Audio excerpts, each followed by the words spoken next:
D'une autre résurrection, le Rubik's Cube revient dans les cours de récréation et ce jeu de casse-tête vendu à des centaines de millions d'exemplaires dans les années 80 bénéficie aussi de la complicité des professeurs. Ils y voient un moyen de travailler avec leurs élèves la méthode, la mémoire et surtout la dextérité. Marc de Chevigny, Stéphane de Perrois et Florian Le Goïc. Ne vous fiez pas aux couleurs et à la qualité douteuse des images, ni même à ce jeu de cours d'école des années 80. Nous avons bel et bien tourné cette séquence cette semaine.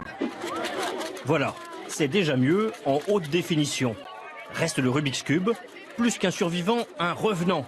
Dans ce collège, un élève sur 5 participe au club de cube et à la bibliothèque ce jour-là, séance d'entraînement. L'objectif, je vous rappelle, c'est que en équipe, vous arriviez à résoudre les 50 cubes. 3, 2, 1, top!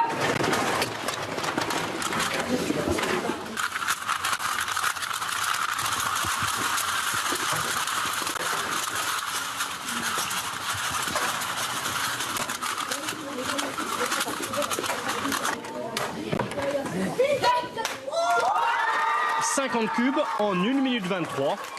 Pour ces 10-14 ans, c'est paraît-il un jeu d'enfant. On fait la croix blanche, on place les points et la double couronne, on fait la croix jaune, la face jaune et on finit. Élémentaire, non?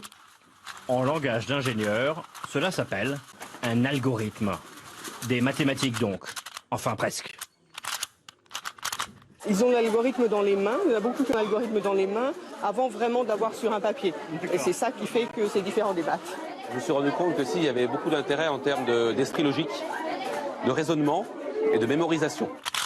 Pour aller vite, il faut en effet connaître par cœur une 60aine de mouvements. On trouve aujourd'hui dans le commerce toutes sortes de variantes, triangulaires ou pentagonales. Mais ces derniers temps, rançon du succès, se procurer le bon vieux classique est un casse-tête.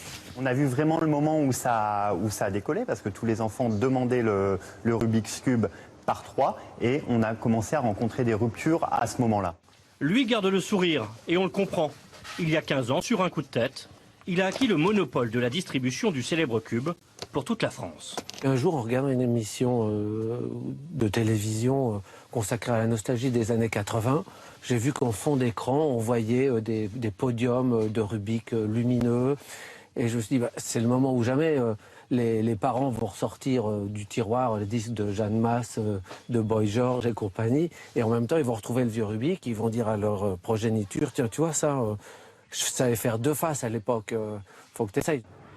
En vérité, ce n'est pas tant la nostalgie, mais plutôt la cour d'école qui a lancé le retour du Rubik's Cube. D'un coup, les ventes ont doublé l'an dernier, et même quadruplé ces 3 derniers mois.